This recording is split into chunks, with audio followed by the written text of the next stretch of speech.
Usually this is where I jump back to Steph and go, what else did you play this week? But I'm going to jump in with one of mine purely because it feels like such a good fit to what Conrad's just talked about. Because I also played a horror game this week about shifting environments while you're not looking that I wish was a better horror game than it was. I played The Devil in Me this week, which is the latest of the Dark Pictures anthology. Those, like, little mini supermassive games, the little sort of choose-your-own-adventure horror ones. And I really wanted to like this more than I did. This one is essentially their attempt at doing a Saw film, but as an interactive horror game.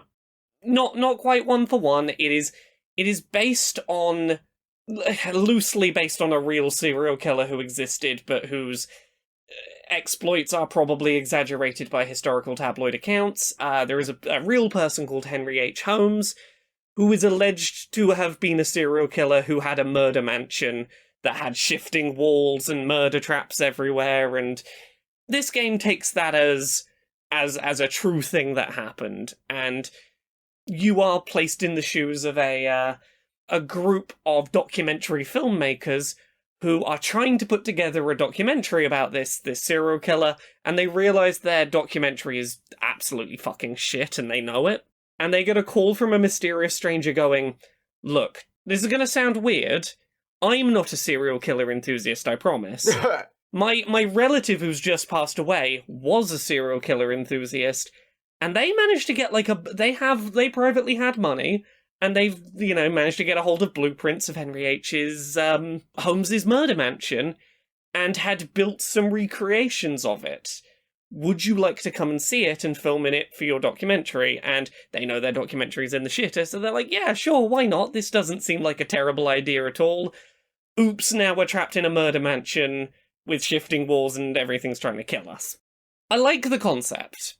It requires a certain amount of disbelief, because there were a few moments where I was like, you're literally a documentary film crew who are making a documentary about the original murder mansion serial killer. How are you getting caught off guard by these things? They're literally the MO of the person you've been making a documentary about. Mm-hmm. You've got to be okay with a little bit of that.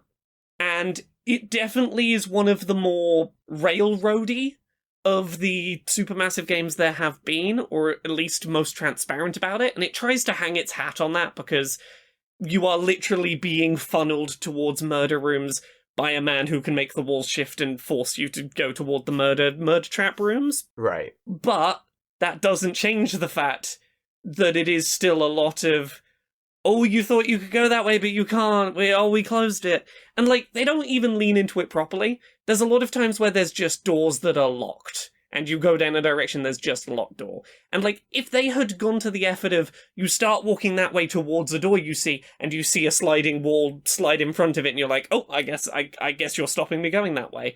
That would have at least, felt better.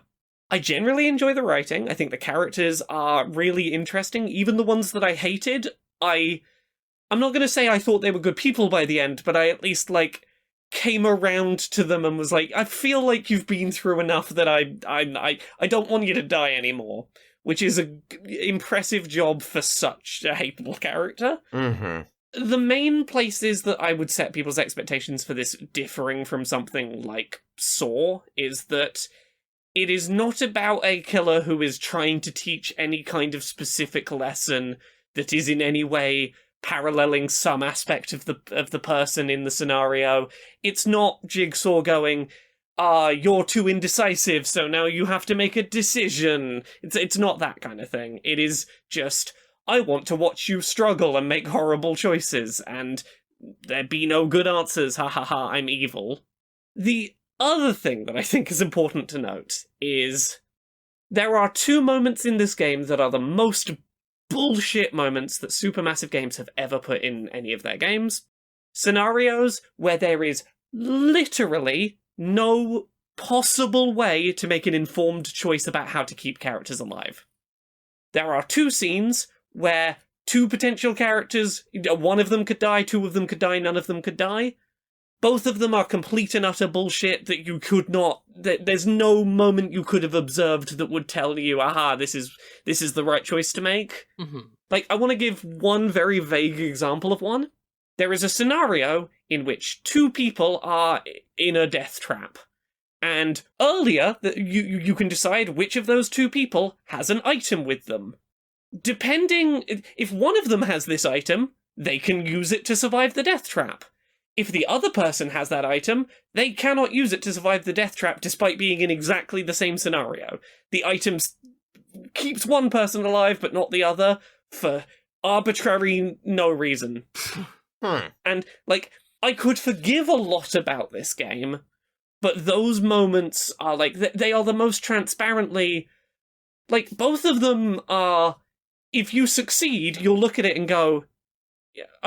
okay, I'm supposed to have acted on information I didn't yet have, I guess. Mm-hmm. And it's not even like the game leans into it and narratively goes, yeah, this person was never putting you in scenarios that you had any way to knowingly escape properly. Like, it doesn't lean into that. It's just... Nope, you failed because you didn't correctly guess that this person would make better use of the item for no reason. Fuck that. Which is a real shame, because I still had a good time with it. It is a really neat concept that just I can't recommend to most people. If you are really into interactive horror stuff like Supermassive does, and you don't mind having a good time with it, but also being like, I had a good time, but I want to complain about it. If you don't mind walking away from a game with that feeling, might be worth a try. I'm glad I played it. I want to complain about it more than I want to praise it. So yeah, that was my frustrating time with The Devil in Me. Yeah, that's a bummer.